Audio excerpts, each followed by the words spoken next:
Welcome back, everybody, to the Rock and Blues Experience. Coming up on the show today, the main feature is a far-reaching conversation with Deborah Bonham, who's recently lent her voice, along with a whole host of other rock royalty, to a high-profile charity album. It's called Think Aloud for Parkinson's. We're going to be looking at that project, as well as her life in music, growing up around Led Zeppelin, and the current Bonham Bullick album. But before that, though, this week, Canada's rock band, The Damn Truth, returned with a magnificent self-titled new album. It was produced by the Grammy-winning producer Bob Rock. Now, Lee LeBaum, Dave Traynor and P.Y. Letellier joined me on last week's show. If you missed it, here's a clip with the band talking about working with Bob Rock and what his first impressions were when he heard the new music. When I hear you, I feel the spirit of Led Zeppelin. Those were his words. Now, to be mentioned in the same breath as a band, for some, who are the greatest rock and roll band ever, by a producer who's been involved in some of the biggest selling albums ever, this is just the endorsement that you want, isn't it? I mean, this is huge. Totally. I mean, absolutely, like that. Yeah. Like that moment, because that was what he told us on that first initial phone call. And he was like, I was listening to the demos and I hear the essence, I hear, the minute he said that, it was just, you get it. You get us, you get it. I mean, we absolutely adore Zepp and adore, that time in music. The 60s and 70s were from our biggest inspirations in music. And it's just, it was like the clincher. It was like, okay, he knows exactly what we want to do and we're going to do it, and, we're very, very, very, very amazed and humbled, but at the same time, we really believe that we could do this, that we could do this together, that Bob will elevate us to that next level. And he did.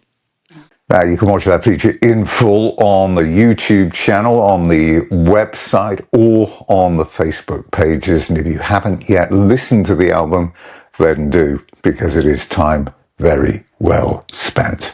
Back to today, then. Deborah Bonham has spent her entire life in and around the music industry. Now, we met up a few weeks ago and ended up whiling away a good few hours talking about everything from her promising operatic talents while she was at school, swapping albums, getting into prog rock and drinking surreptitious glasses of martini during school lunch breaks with then best friend Neville, seeing Led Zeppelin for the very first time, and of course, having to deal with the grief of losing John. Following on from that, she's gone on to forge a hugely successful career in the music industry. Think Aloud for Parkinson's, and it's actually a really timely release for this project, which has gathered together some of rock music's big names. I mean, they've got Roger Taylor, Hank Marvin, Pete Townsend, Gary Brooker, Mike Rutherford, and of course yourself, to help raise awareness for, and this was something I didn't know actually, the fastest growing neurological condition in the world. So this is an important project. Yes, very much so, very much so. And I'm really honoured to be in it. And of course, I'm singing with legendary Ann Peebles, who I'm a lifelong fan of. And when I was when I first started to sing, and I went over to Robert Plant's studio, as you did. Just drop it in. You know what? As we all did. He's my greatest friend, and he's like a brother to me. But every time I mention it, I just think, oh, Dad, But anyway, yeah. No, you can't. Well, you can't. I mean, the thing, it's like, we'll talk about this in a bit later. It's about you performing and using your surname. I mean, it's your name. Yeah. You can't, they're your friends and they're the people that you grew up with. He gave me some very good advice. So when I went over, I said, look, I want to see if I can sing. And he handed me Ann Peebles' I Can't Stand the Rain album. And he went, go and listen to this. You won't go far wrong if you pay attention to that. And of course, I've been listening ever since. So to be able to be singing with her, it's just like, I have to pinch myself. It's a total honour, and for such a great cause. Yeah, I mean, Do you know what? I was reading the details of this, and it said 1 in 37 people in the UK will be predicted to be diagnosed during their lifetime, and it affects something like 8.5 million people globally. I mean, it's incredible. But music being this force for doing good is just, it's great to see. And it's great to see, you know, the big names, once you get them on board, it carries weight. The thing is, we, you know, as artists, you're asked to do a lot of different projects. It's charity projects, and I love that. And I'm a patron of a few charities, and you know, I love my animal charities, and I love my children charities, and sea, and all sorts of everything. Coastal stuff that's going on, rivers. Parkinson's, yes, 1 in 3 people are personally affected, whether it's you or, you know, somebody you know. 1 in 3 of us have some connection. And Pete, and my husband guitarist Pete Bullick, his stepfather has it. So we know only too well. So when Ian Grant, who is one of the, you know, over the years has been one of the greatest managers with Big Country, and he's worked with the Stranglers, and you know, he then started to work with us, and him and his wife became really, really good friends. His wife Debbie, and lovely people. And then when I found out later that he was having his own struggles with Parkinson's, it just seemed the obvious thing to do when I was asked if I'd be interested in doing something for it. And then when it became with Ann Peebles, it was like, wow, yeah, that's great. And then with a lot of these things, these albums that get released, you know, really sometimes you don't see the cash coming in. It's more about awareness. But this one has already raised a whole lot of money. You know, the Who guys, Pete Townsend, has already donated a large amount of money. Yes. And so Ozzy Osbourne is now donating the profits from their show that they're doing in London. So this is it's real, you know. All money is coming to the charity, which is needed to find this cure that I believe they will find, you know. It's just all about money and time, and so I'm honoured. I'm really honoured. Yeah. Now, a lot of people may not know about you that your singing career began to take shape at Kidderminster Convent School when you were winning all these cups and prizes in opera. I mean, it's incredible. And a potential opera star. Well, until I went to see Ian Jury in the Blockheads, and had a little badge. I was given a little badge which had his head in green and his shoulders on a yellow background. And I was a good girl at school, and I was a prefect and a house leader, or whatever they call them. And you weren't allowed to wear anything else on your blazer, you know. But I snuck in this tiny little badge. And I got called into Reverend Mother's office. I mean, you know the songs that Ian did. One of them, very, very explicit words. And I loved him. I loved that whole era of music coming through. And I went in to see Reverend Mother and about something else. And it was about the up-and-coming opera we were doing or something. And she just looked at my blazer and went, "No, what's that on your blazer there, Deborah?" And I sort of looked down. So I'm like standing there thinking, oh no, what am I going to say? And before I said anything, she said, "Is that the Irish Shamrock?" And I went, "Oh yes, it is, Reverend Mother, it is." And that was it. You know, I could do no wrong. As long as I won the cups and I wore an Irish Shamrock on my blazer, I could do no wrong. So she's waiting for her. If there is such thing as the pearly gates, she's going to be stood there like this. Deborah Bonham. Do you know who was on the last show I did? Chaz Yankel. Oh, okay. So we talked about it. Neville Farmer Oh, good grief! Yeah, I used to sneak. Responsible for getting you into all of this. I love these stories. It sort of gives you a snapshot of the time. You're at an all-girls school, he's at a boys' school, and you're meeting at lunchtime to swap albums. We were, and I keep telling people that we'd go to a coffee shop and coffee shop. No, we didn't. We went into it was Comberton Hill in Kidderminster, and there was an off license, and Neville was very. I'm still big friends with him all these years, and Neville was totally going and get us a bottle of martini. Martini and lardy cakes it was. And then we'd sit and, that was it. I was into gong at the time. There was bands such as, I had such an eclectic mix of growing up with music. I mean, both my brothers, John and Michael, they were into everything, really. So I was listening to all sorts, but I really had a big love of Motown soul, and because it came from them, But and selling England by the pound.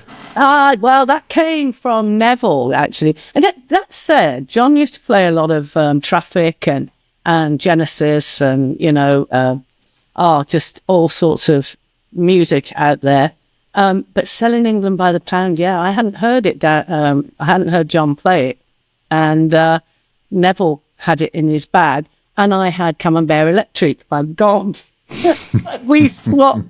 I think I loved his album more than he loved mine. So there we were over a bottle of martini in the park. Honestly, me in my convent outfit and him in his King Charles grammar ball school. I'm trying to imagine how you weren't about the coolest kid in school with John as a brother, but as you actually said at the time, most of the girls were into David Cassidy, etc. And Zeppelin being an album band, they never used to get played on radio, really, in the UK. That's it. That's why I was mates with the King Charles boys, because they were all Zeppelin fans and Genesis and everything else that was going on at the time.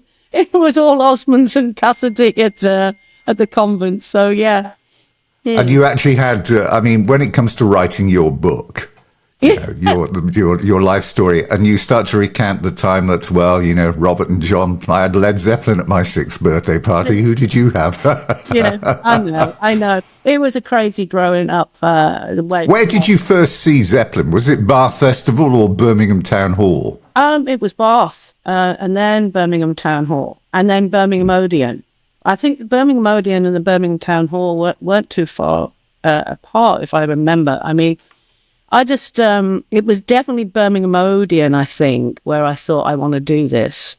It was unbelievable. And even, they had the Mellotron broke down during the concert, but there were people hanging over the top. And I remember looking up at the gods, so to speak, and they were all hanging over and just going mad. And I thought, wow. And the music just did it for me even at that young age, and I thought I want to do this, and I've been trying ever since.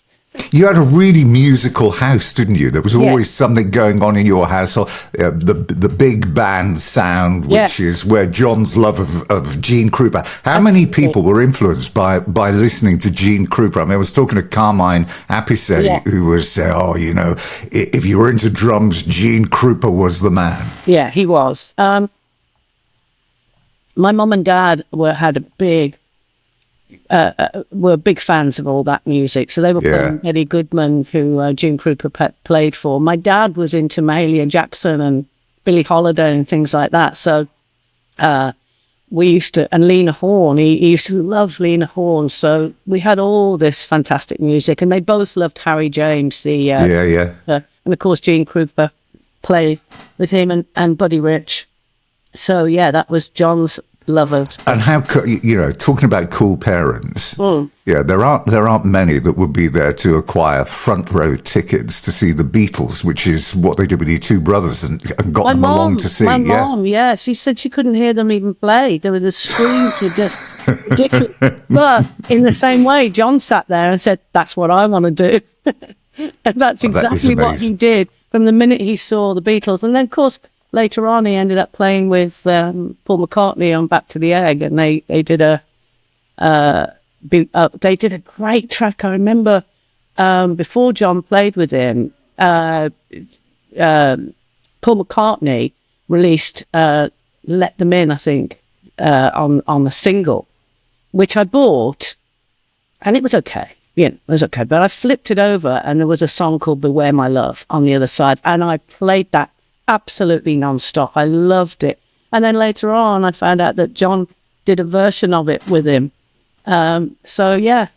I mean, that is it's a great story that he just sat in the audience and just thought, front row, couldn't hear them, but just thought I would do that, you know. You mentioned Robert's advice, and his presence has been a constant over the years, right from the beginning. That night that you pick up the phone, you think, right, I've got to have a go at this. And ring him up and say, look, I've got to see if I can sing. I want to see if I can do it. And so you're off to Palomino Studios. But what was great was he didn't dismiss you straight away and just said, no, you just go off and do something else. No, not at all. He did say, and I think this was a very important thing for me and has been throughout my career, he did say, you know, what are you going to do about the name? Because you're going to get everyone come after you. And of course, I was young and looked good then, you know, and all of that. And he said, you're going to have all these people come after you, and it's going to be Zeppelin related. And he said, but what are you going to do about the name? And I thought about it, and I said, but it is my name, you know. And absolutely. By disassociating, there's something weird about that, because it's my dad's name, it's my grandfather's name, you know. And I thought, no, I can't do that. So I thought, I better be bloody good, you know. There's no half measures here. If I'm crap, then I've just got to stop, you know. I better make sure I listen to the Hand Peoples every day, you know. Well, that's, you know, and I've met everyone, you know. I've met them wanting to make me do disco versions of Led Zeppelin with dancers behind me, and, you know, oh my God. Do you remember Dread Zeppelin? Yeah, I do remember Dread Zeppelin. Best advice he gave you was get out there and earn your dues in a live environment. You were 19. And you still have the letter that he wrote you with that advice on it. On the Wolverhampton Wanderers stationery. That's amazing. Yes, I do. You've still got it. He gave me £100 to go and for the. Oh no, not £100. He wouldn't know that. He wouldn't have given me that. No, he did. He gave me £100 to go and get myself together and get up to the General Wolf, it was called, in Coventry. Yeah. And he said, go and get yourself a gig at the General Wolf. Here you are. Here's a bit of expenses to get yourself together and go and do it. So yeah, I've still got that. And that's brilliant. And I did. And then, of course, since we've played together, you know, which has been brilliant. He decked for me, bless his heart. The audience could not believe it. We played Blackpool Blues Festival last year or something like that. And I had the worst flu and laryngitis. I mean, I was really hanging. I was so bad. And so anyway, I thought I've got to try and get through this. Robert called me up and he said, oh, I'm going to come up and see you. I said, no, I'm going to be dreadful. He said, no, I'll come up. So I said, do you fancy getting up? He said, yeah, I'll get up and do one. Of course, I did about 2 songs. I couldn't sing anymore. And I went, no, my special guest, Robert Plant, and the audience. They didn't know that this was going to happen. Went absolutely mental. By this stage, he'd got it, and he's going, I'm only doing one. About 7 songs later, he's still up there. Oh, it was brilliant. Yeah.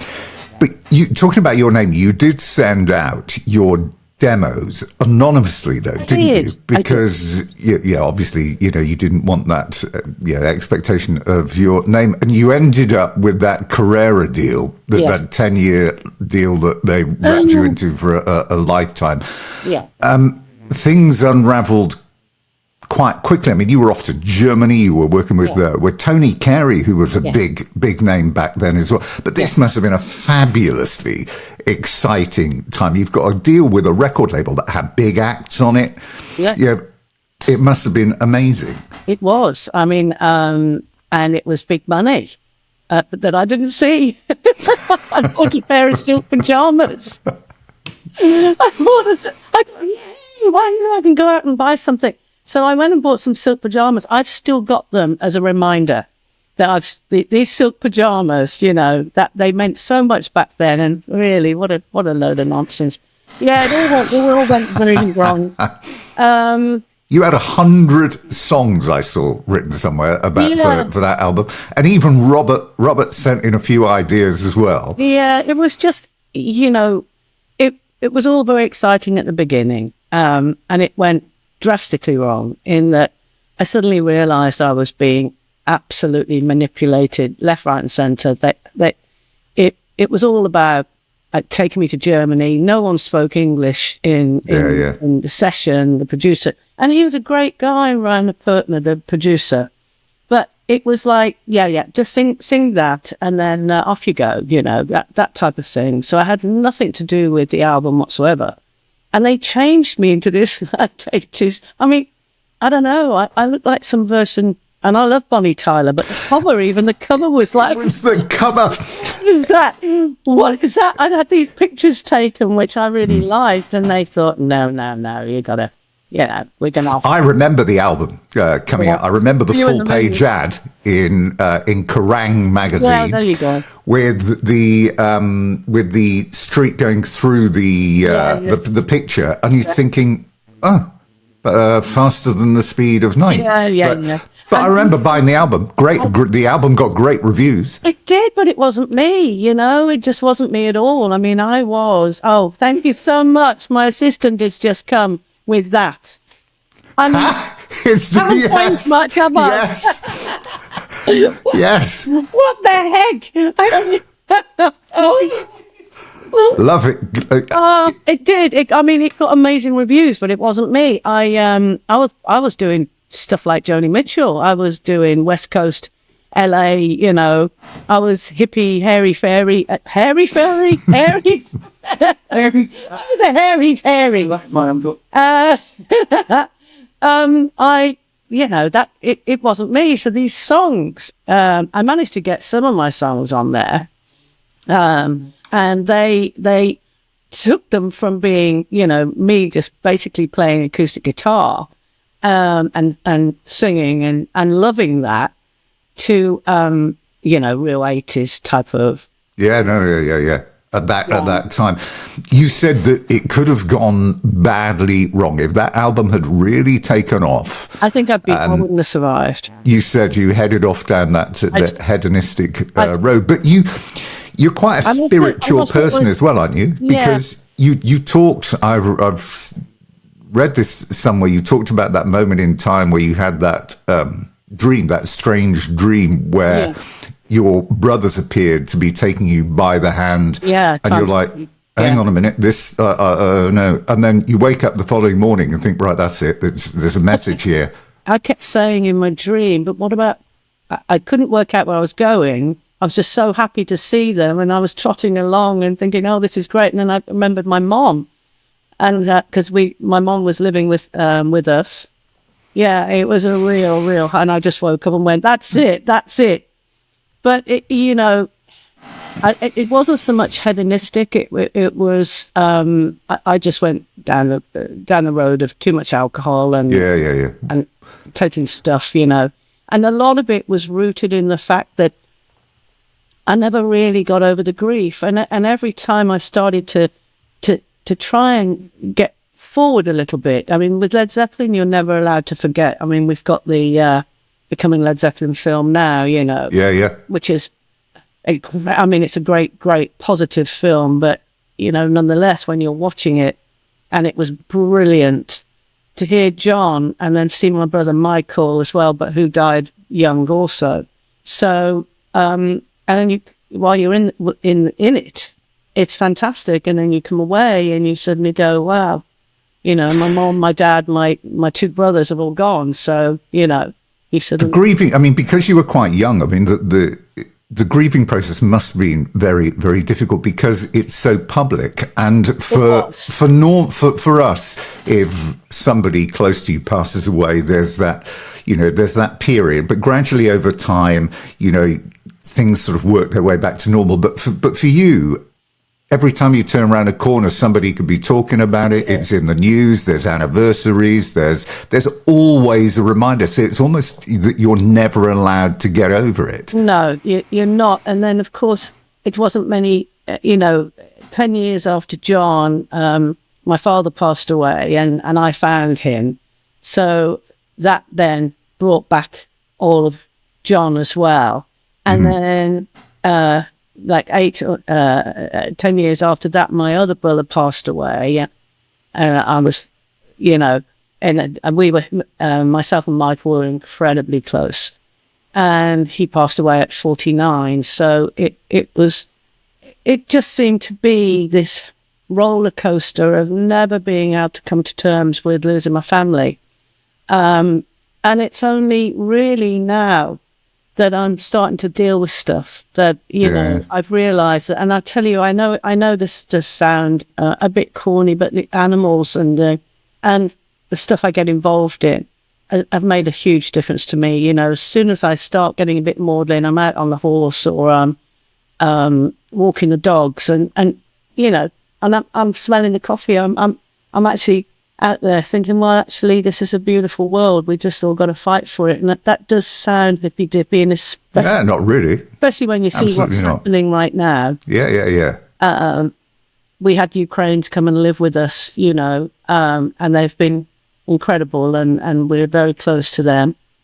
And it's just, you've just got to somehow keep going. And I think now that I'm older, I'm realizing that these things happen in life, and no one's immune to it. Everyone has their stuff going on, which is why, going back to the beginning, it is so great to be involved in this for Ian Grant and Parkinson's disease, because if we can do one little bit of good in our corner, whatever we can do as one human being in our corner, that can help something, and if we all did that, then it would be a better place. Oh, without a doubt. I was going to tell you about you. You showed an incredible will and character during that time, that Carrera deal time, when you literally walked away from the recording industry and looked like you may never, be involved in it again. But you ended up going to work in the industry in virtually every department, from marketing to legal. Legal's been, and it was where you were sat in that legal department that you sit there and you spot the loophole to extricate yourself from this. I was working on Cher's contract at the time. Cher.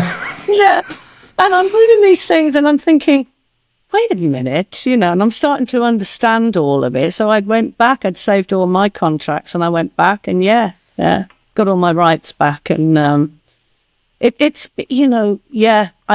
it was one of the best things I did. I had to get out there. I had to earn money and I had to be self-sufficient.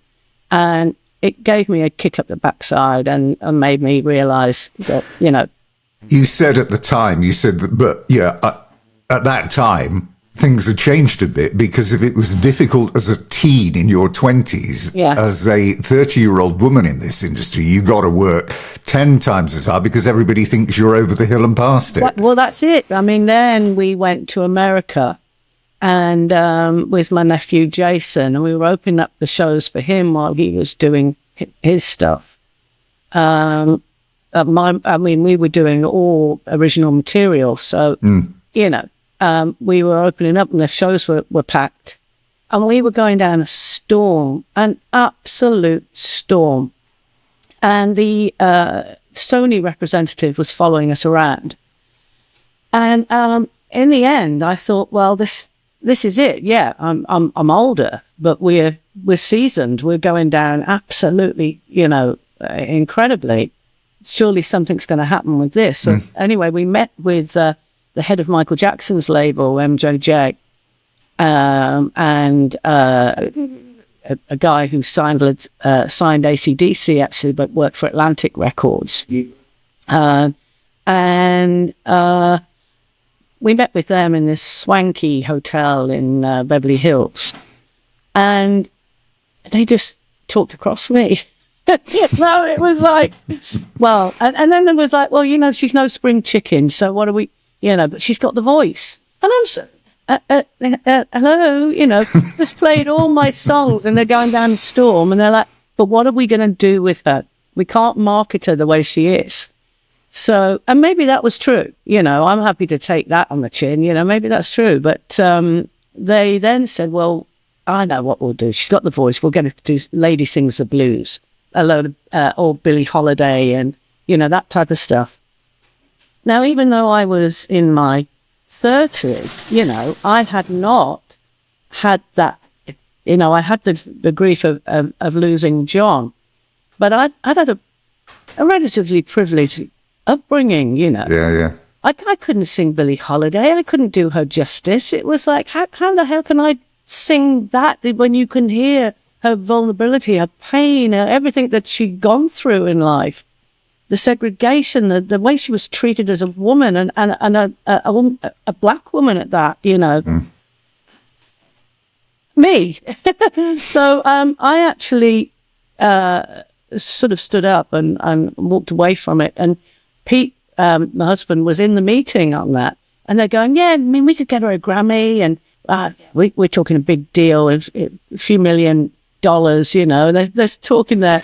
And I just got up and walked out, not that anybody sort of noticed, but he came up after me and he's going, do you want to reconsider it? And I went, I said, no, I can't. I mean, I would like to give that a go now. I probably could, because my life has been, even though it's not comparable whatsoever, you bring your own, own, you said it's not about the stardom. It's about being proud of the music that you've created. And when you look back, I couldn't have stood to have done something and not done Billie Holiday justice. I mean, it's as simple as that. She's worthy of more than that. But you've stuck to those guns, though, haven't you? I mean, when you look back, since that point and up to now, Old Hyde, Duchess Spirit albums, the recent Bonham Bullick collection. I mean, you are in a position where you can look back now and say, well, actually, do you know what? Yeah, I'm really proud of what I did. Yeah, I am. I am. I'm really comfortable with it. Let's say that, but especially the Bonham Bullick album. That's the first time I produced. And it was difficult. That was an eye-opener. But I absolutely love the record. And I think that's what's important. If you can sit down, I see myself one day in my old folks' boogie home, with my band, and the old mate. Well, your mother was in there, wasn't it? Started singing when she was 90. What was the name of the band that they were in? The Zimmers. Yeah. I know. Oh gosh, we played her singing "Let It Be" at her funeral, actually, with the Zimmers. Yeah, I mean, I want to be able to play stuff like what we've done and go, yeah. And I can. The Bonham Bullick album, every time I put it on, I just think, and I'm listening to the production actually now more than the vocals, but they got me a fantastic vocal sound, which Robert helped me with, because I hate everything being too. I like space and breath around. I was going to say too compressed, but it is actually using the right compression that Robert explained to me. He said, you've got to get the right expression, because his solo albums, I mean, this is a man that's gone from Led Zeppelin to bluegrass solo career to where he's at. That could have been a disaster, and there he is. And everything he does works. It works. It works. It's like there isn't a genre that you can imagine that he couldn't actually sing. I mean, I've seen him many, many times. And I mean, it's quite incredible. I'll tell you, in fact, one of my favourite incarnations of his was the one right at the very beginning in, I think it was 1981. I was at school. I remember getting a ticket to see him and a band called the Honey Drippers. Honey Drippers, yeah. I mean, how cool were they? Well, Robert and that type of music, they go hand in hand. Oh, the big band swing, it was fantastic. And all of the Elvis and, he's just got that voice that can mould itself, but it's always Robert. I mean, he just quite it's amazing the transition of what he's done and how he's kept his integrity and how he has kept this amazing. I mean, I keep saying to him, the amazing body of work. We always laugh about the body of the work. The body. Do you know what, the best thing that he never did, right? And if any, I can imagine people watching this now going, "Oh, I can't believe you don't know what you're talking about." Blah, blah, blah. The best thing he never did was get back and do a Led Zeppelin full-on return and start making albums with them again. The best thing he ever did was do what he did. Yeah, I don't think it was ever possible. You know, I don't think it's ever been on the cards with any of them, to be honest. I mean, the thing is with Led Zeppelin, and it becomes, so clear if you go and see Becoming Led Zeppelin, is it was four of them. The four incredible players. I mean, they did an amazing job with my nephew at the O2. Jason did his father proud. You know, there's no doubt about that. He was phenomenal. And as a one-off, it was incredible. But, you know, I think that they always make the right decisions as well. You know, they were something else, which this film does really. The aura of mystique, you know, is. And I think if they'd have carried on or taken it, you know, and then maybe not had those great songs coming through, where then it starts to become a bit, you know.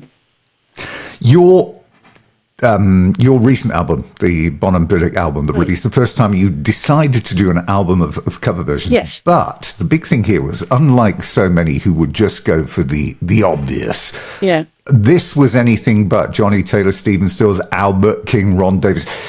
You've got a really eclectic mix. You know, you don't want to listen to these albums that come out where people just reproduce exactly what the original was. I mean, what is the point?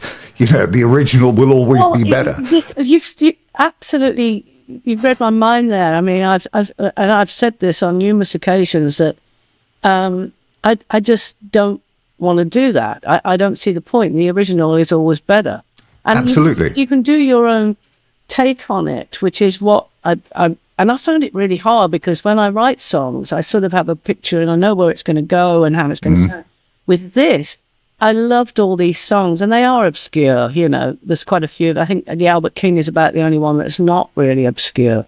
But I just thought, right, and now how? And I loved the originals, even though they are obscure. I've loved these songs. I thought, right, how am I going to do them? You know, and I've been told, you know, maybe this is a good idea to do a blues covers album, you know, by the record label that we went with.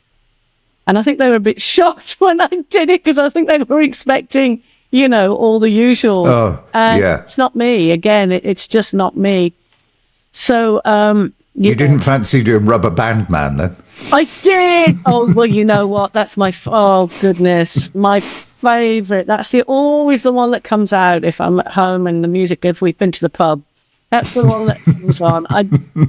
Felipe Win, his voice. Oh my goodness! Yeah. Last night on TV on BBC, I think it was BBC Three, there was a career retrospective of the singer who was the most influential for you, Elkie Brooks. Elkie. Oh my goodness! I know. I missed it. Pete watched it, said it was brilliant. So I'm going to watch that on catch up.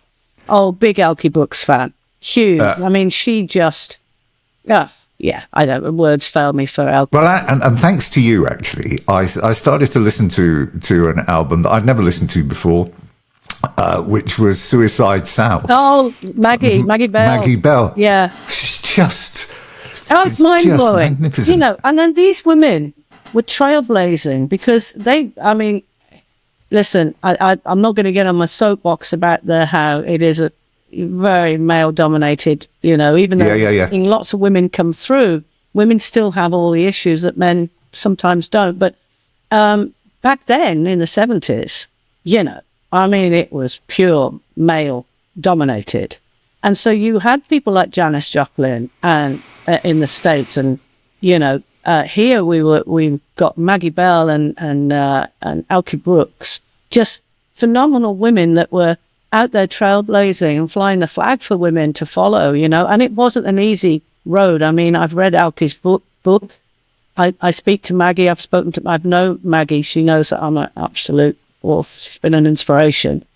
And I know her, and I've had long conversations with her about it, how hard it was, but they kept going. And then we had Christine McVie, of course, who was just phenomenal. And then, of course, joining with Stevie Nicks over in the States. So we had these women that were proper trailblazers. Yeah. Joan Armatrading. Joan Armatrading, amazing, absolutely amazing. A big fan. I mean, I remember when I first heard "I'm Not in Love," and what a great line, but I'm open to persuasion. Persuasion. Oh my goodness, I just sat there. And the same with Judy Zook, when she came. First person I ever saw. Yeah. Oh. Judy Zook. So Stay With Me Till Dawn. Dawn, yeah, which featured Mo Foster on bass, who I worked with for many years, and we just did a concert. I did a concert with Judy for Mo, because his wife has dementia. She got it very young, and of course he passed away. So we were raising funds for her, which we did successfully. So Joan's just released a new album, actually, that you should listen to. I will, because Mo worked with Joan as well. Yeah. Very, very, very, very good. Very good indeed. And I was talking to her on the program about 3 weeks ago. Oh, wow. And she comes across as incredibly shy. She doesn't like the limelight, doesn't like to do, camera, none of that. She just likes to be quiet and talk about the music. And her voice is still incredible. Yeah, sensational. But when you look back at all of the live performance, all the way back to the very beginning, all of these people and the bands that you toured with, Van Halen, Foreigner, Lonnie Donegan, Paul Rogers on that Stars Align thing, all the headline shows that you've done. What was the most memorable? When you sit down, you poured yourself a drink when you come back from the pub and Rubber Band Man's on, and you sat there, and then all the memories start to come back. What's the greatest memory of a live show? Well, it's not the greatest memory. It's the one that sticks out the most when my top fell off. Where was that? The place in Birmingham called the Hen and Chickens. And the bass player sidled up to me, who's still a very good friend of mine, Wayne Terry. And he was in the Honey Drippers. And Wayne came sidling up to me. He's got a proper, Midlands accent, and he's right like that. And he's going, Deb, your top's coming off. And I was like, what is this top's coming off? And I looked down, and oh my God. And I turned around, and all I could see was the drummer who sadly passed away now, Bev Smith, who we called Stunch Bedlam at the time.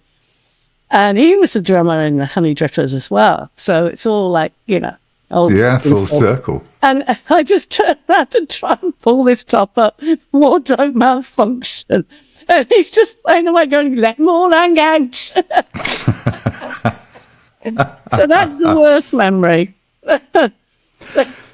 So tell me. I can never get away from, but I learned how to find clothes that fits, and no matter where I move, nothing comes out of place. So there's a big lesson learned then. But the best memory, it's too difficult, because I've played with some of the most incredible people that sometimes, I just pinch myself with the people that I've sung with, because, when I was on the Nazareth tour, I was a big fan of Nazareth, mainly through my brother John. He loved them. And, Pete's still going. Yes, he is. And I had we did this concert with them, and then we ended up on the tour bus, and they were just telling me stories about John and them in America. It was absolutely hysterical. What a voice he had, by the way, Dan McCafferty. Dan said to me, John just loved him, and they were in America, and Dan said they were there, and John came, and they were struggling. Their tour bus had broken down, and they'd got some problems. So John said, listen, we're not using our jet, so why don't you take the jet and, go off and do your gigs? Dan said to me, I said to him, we can't afford the parking, let alone the petrol, John. Do you know those two met, Pete and Dan, they met aged 5. Yeah. When they sat in the same class of school. Again, what a great story. We went up from that tour bus and that festival we did with them. We went on tour with them. They said, "You got to come on tour." And they're big Otis Redding fans as well, which I am. And there was a song that I do that's got that Otis Redding vibe about it. And they spotted that. So we went out and toured. And we had I can't tell you what a great time we had with them. And the last night of the show, last night of the tour, rather, we were in a place called Glen Rosses. We finished up in Scotland. We'd been out in Czechoslovakia. We'd done all sorts of things. And we're up in Glen Rosses. And I finished with Lorraine Ellison's Stay With Me, Baby, because I knew how much they loved it. And it was a big favourite, again, of my brother John and Michael's. And I'm singing, and Dan just walked out on the stage. And I sort of looked round and I went, wow, and he just walked out and he took the mic, waited for me to finish. I'm going to tear up because I loved the man. And he walked out on the stage and he just, in incredible timing, just came in. And we sang it, and then we harmonised in the choruses, and it was absolutely sublime. It really was. It was a special, special moment. So yeah, that was a great moment. But again, being brought out with Paul Rodgers singing with Roberts, Van Halen, Chris Farlow, Chris Farlow, Al Peebles was just amazing. So there's a lot of them. The big question. The big question has to be, have you ever, considering your vocal style, has there ever been a conversation about you doing an album with Robert? No, and I really would never have wanted to do that. For that, I've got somebody yapping in the background. I don't know who he is. He was the guitarist in the band. He might not tomorrow. But I heard what he just said. He said, "Wait till his career is flagging, and then we'll help him out." Cheeky. That's a great line. Yeah, cheeky. And listen, of course, maybe there's a time, maybe now I'm older and maybe there will be a time. But to be honest, it would have to be so incredibly good, because for him and for me, with that, the heavy. Yes, obviously. It's that Zeppelin that's sitting over us. Yeah, I get it. And I just have never really, I'd get too nervous as well, because I'm quite bossy in the studio.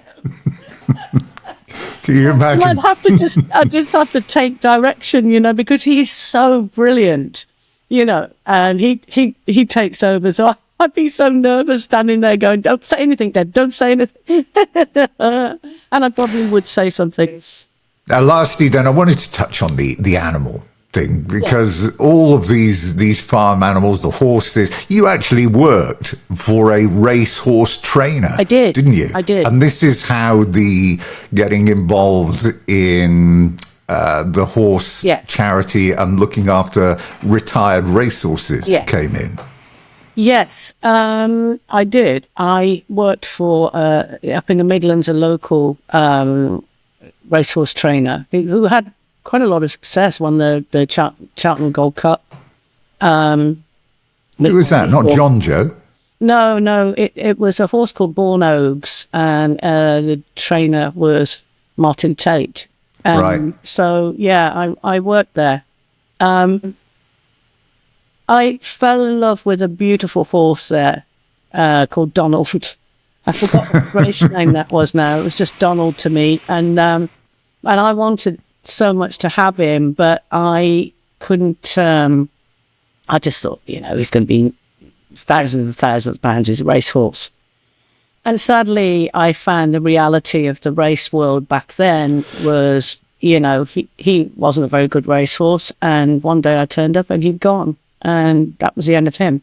Now, I would have had him in a heartbeat, and it broke my heart. And I thought from there on, I want to get involved in this industry, because it wasn't a clean industry. It really wasn't, How did you get royal recognition? The Crown Prince of Bahrain, Sheikh Salman bin Hamad, sending you this specially made horse box to transport injured horses. I mean, how did you get onto his radar? He was a big fan of my music.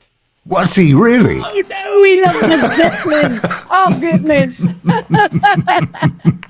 Well, it's not impossible. Pushed a few of my albums there, I can tell you. He told me not to come back again. He said, "Don't come and ask me for any more money. It's done." No, he was brilliant. It was during the O2. Yeah. There was a few shillings.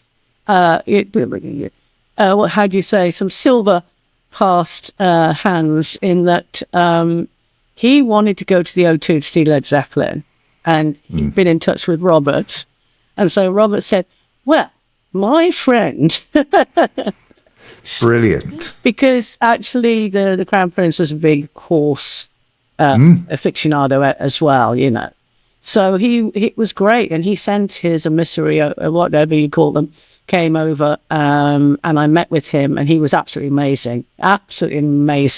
And we talked for a long time about, what was needed to try and help the racing industry to clean it up, because so many people go and bet on these horses. They've got no idea that what happens to horses after racing. A bit like dog racing, same thing.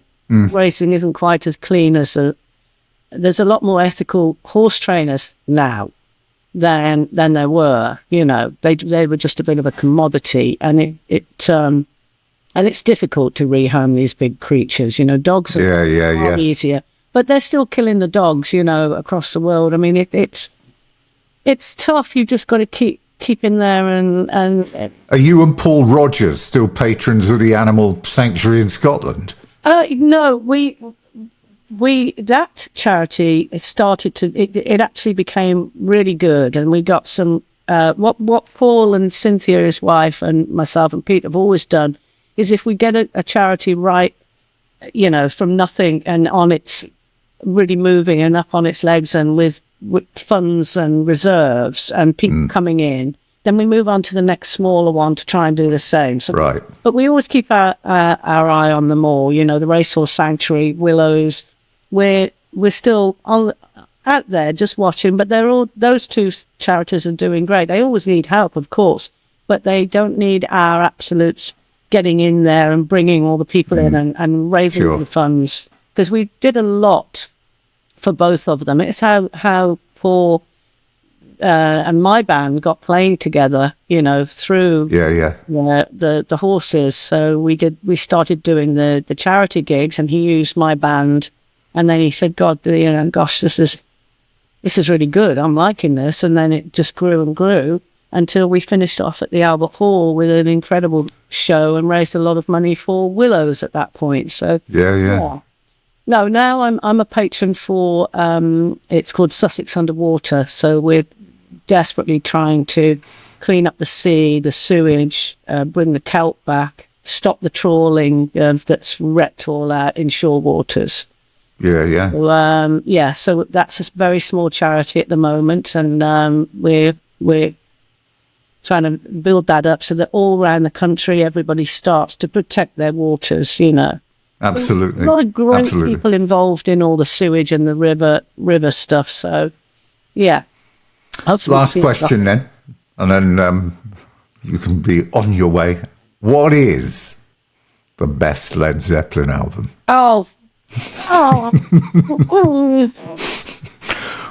If you can only have one, okay, you have to pick one. I can't. Listen, all right, he's two. Not asking you. It is. You have to do another. He's not asking you. No, he's asking me. I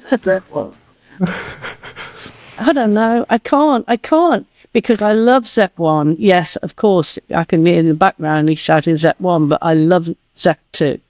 I love Zepp 3. Zepp 4. I love Zepp 4. Physical graffiti, I'm just crazy about, but you know what? no, I can't. I'm just going to have to take them all on the desert island, you know. I'm just going to have to. I don't know. I don't know how I'm going to get them all there with you know, the Detroit Spinners and all the rest of the stuff that I love. I'll just have to take an Arctic lorry to the desert island and just sit there, because I've got to have Joni Mitchell, Courtney Spark as well. So, Led Zeppelin, it's a conundrum for me because I am such a huge fan. You know, their music, their playing ability, the production, the sound. It's you know, I always thought when they're this beam of light that I just, you know, constantly look up to and try to absorb because it's so brilliant. And after seeing the film, you would think that you would just watch this and think, give it up, just give up. You're never going to ball. You never get as good as that, you know. And no, you can't. But what it did was it inspired. It was so inspiring, the film, to see them again from the beginning, starting up. And it made me so thrilled. I went to see it with the band, and we just came back and toasted them, you know, because it made us so happy to be in a band. And that's what it's all about. I love my band. I love being in my band. I love touring with them. I love the fun we have, the arguments we have, everything about it. What is next for you and the band, by the way? New album. We've been doing new songs, which are originals now. I've come back to wanting to. Yeah. You know, I had a big gap where I was writing, so we've got original songs that we're doing in the set, just getting them warmed up, ready to go in the studio. And we start in April. We start in Edinburgh on the 3rd, I think. Caves in Edinburgh, and then we're in the Midlands on the 3rd. We're all over the place. We're in France, Belgium, and fabulous. Property Festival as well. I'm so looking forward to that. I can't wait to do Cropredy. It's my all-time favourite festival. And there's some great festivals out there. Wayfest is a great one, and you know, there's been quite a few that we've done that we've loved, but Cropredy is just fantastic. So yeah, we've got that in August with the almighty Fairport Convention. So yeah, can't wait.